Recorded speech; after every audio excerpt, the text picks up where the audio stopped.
Hey folks, Nick here from another BookTube channel. Today I'm going to try to answer the question, one of the biggest questions that readers ever have, which is how do I start reading blank? How do I get into a specific author? This is a big problem I think that we all face where, there's a lot to choose from in an author's bibliography.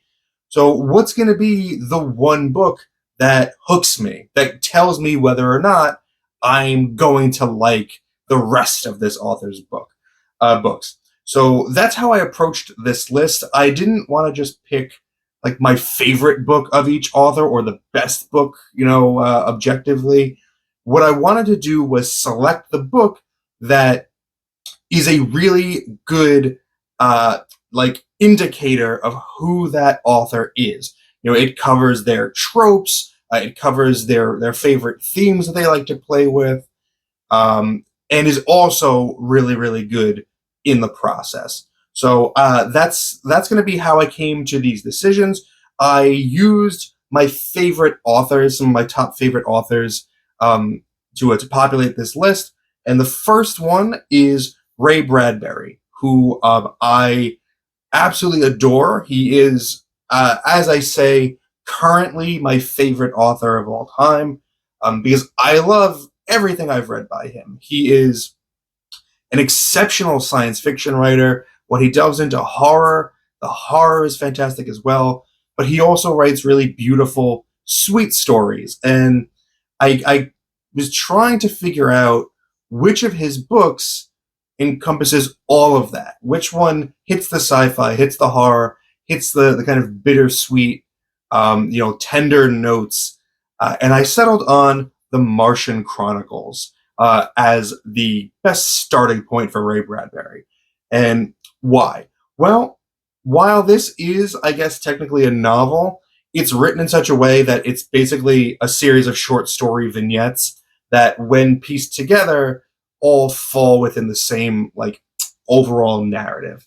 Because what it is it's human, it's human beings making the journey to Mars. And it's stories about us trying to get there. It's stories about us first landing there and the troubles that we encounter.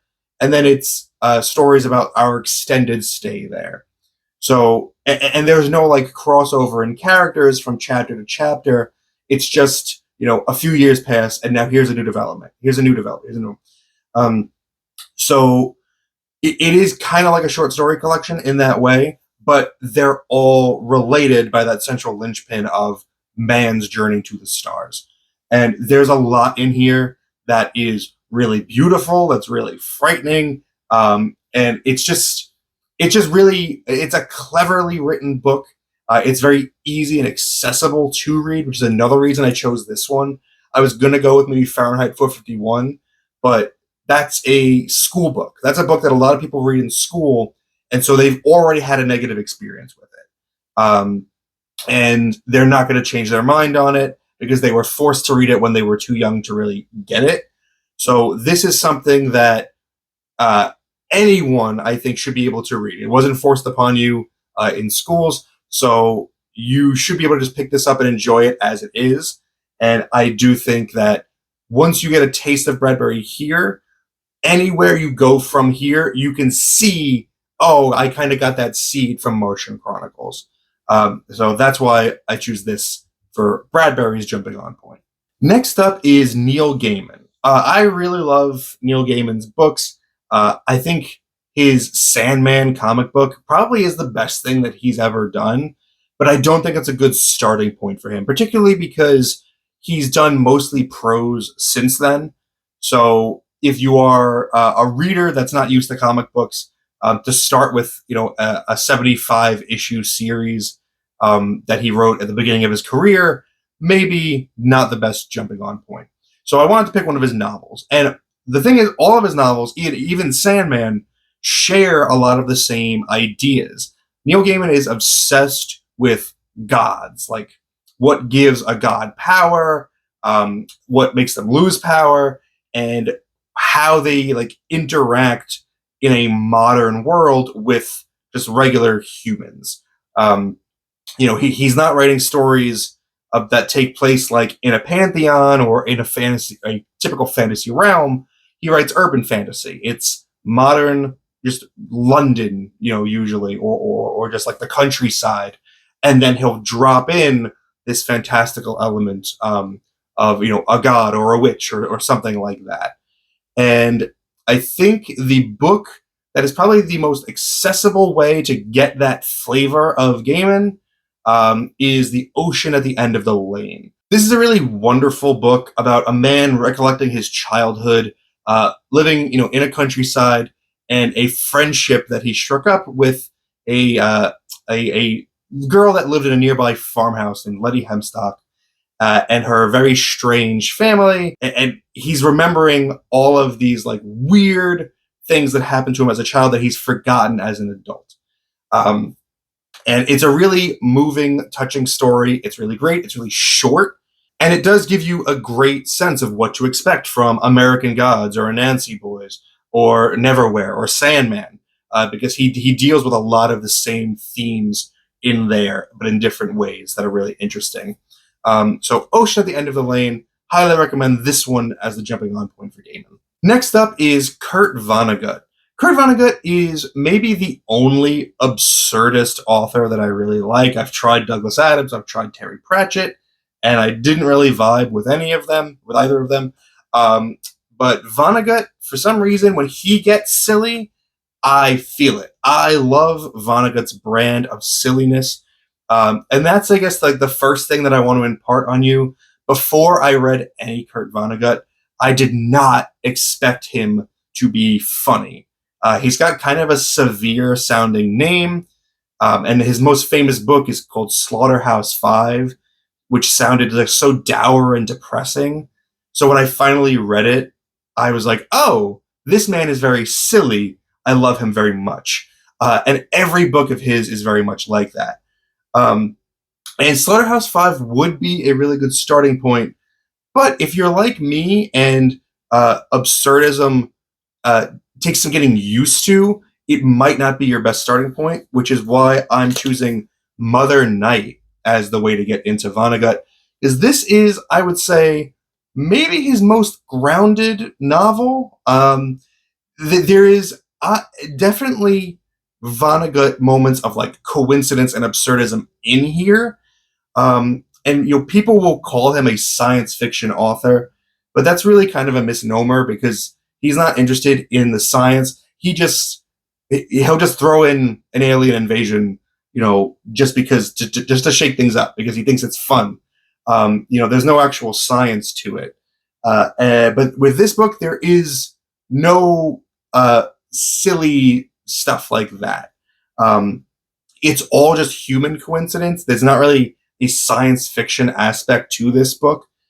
It's about a man who is currently on death row or on trial for war crimes in World War II. He was an American that created Nazi propaganda. But he's recollecting his life where he was recruited to be a spy for the United States, and that's why he did what he did. And we're getting kind of his life story here as he's trying to, reconcile what he did versus who he believes he really is.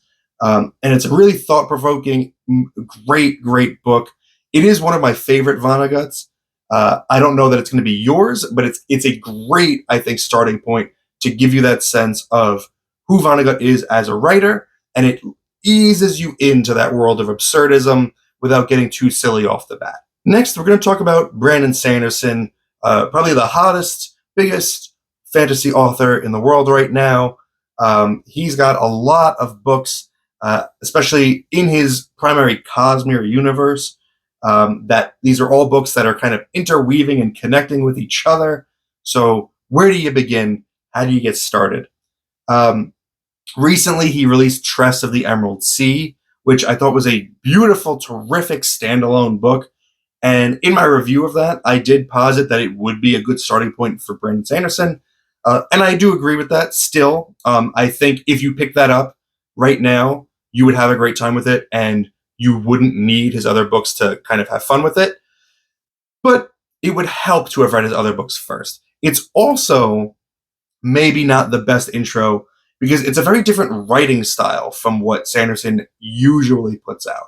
His prose in that book, he's writing from a character's perspective, which he doesn't usually do. Well, actually, he does, but it's a very unique character that has a very unique voice.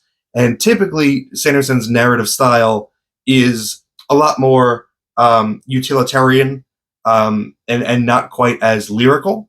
So because of that, to get you into Sanderson, to understand his writing style, as well as getting you into the Cosmere, I think Mistborn, The Final Empire, is the way to go. Mistborn, particularly Era 1, is not my favorite Sanderson stuff.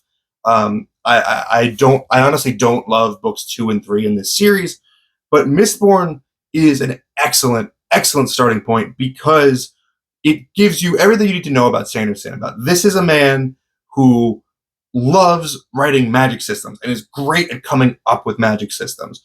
And they're not just, mentioned here and there and referenced and dropped and forgotten. They are integral to the story and they're very scientific. There's a lot of logic behind his magic systems. And this is probably his coolest and easiest to understand magic system. So if you're going to start entering the Cosmere, where there's all of these different systems to learn, all these different magics, this is the way to really whet your appetite and ease into having to learn this vocabulary of magic. It's also a really super fun story, particularly in the first book. This is, when I was first reading this book, I knew from like the first 50 pages that I was going to love this author.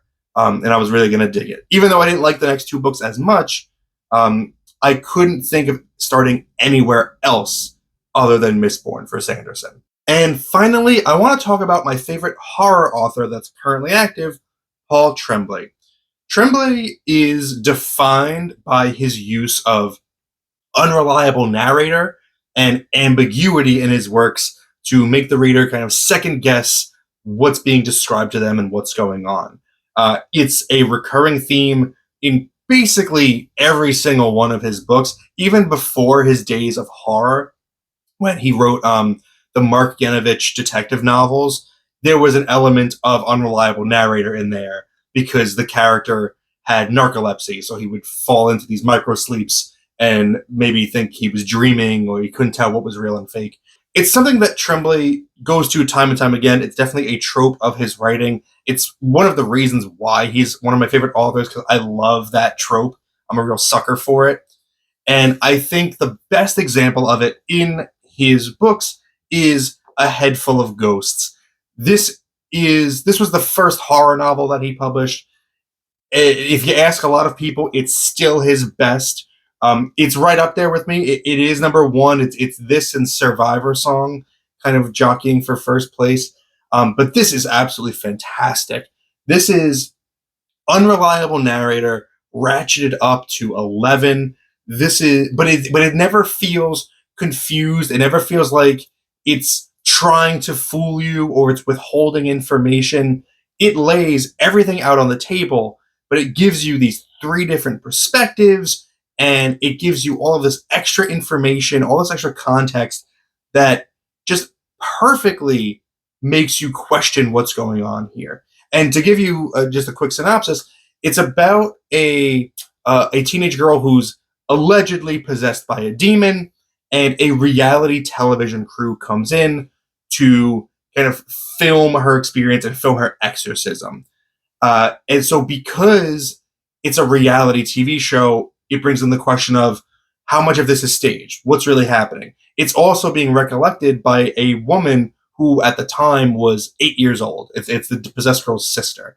So as a child, how much of what she was taking in was she actually understanding? So it just layers and layers of unreliability, and it crafts this amazing horror story that is it's genuinely scary. It's fun to read. It's interesting.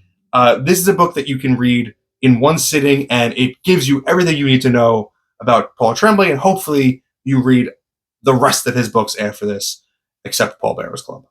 So that's it. That's where to start with my 5 favorite authors, or 5 of my favorite authors. If you love any of those authors, let me know if I got the pick right. Let me know what you would suggest as their best jumping on point. Would love to hear your perspective as well. Thank you very much for spending some time with me today. But now it's time to get back to reading.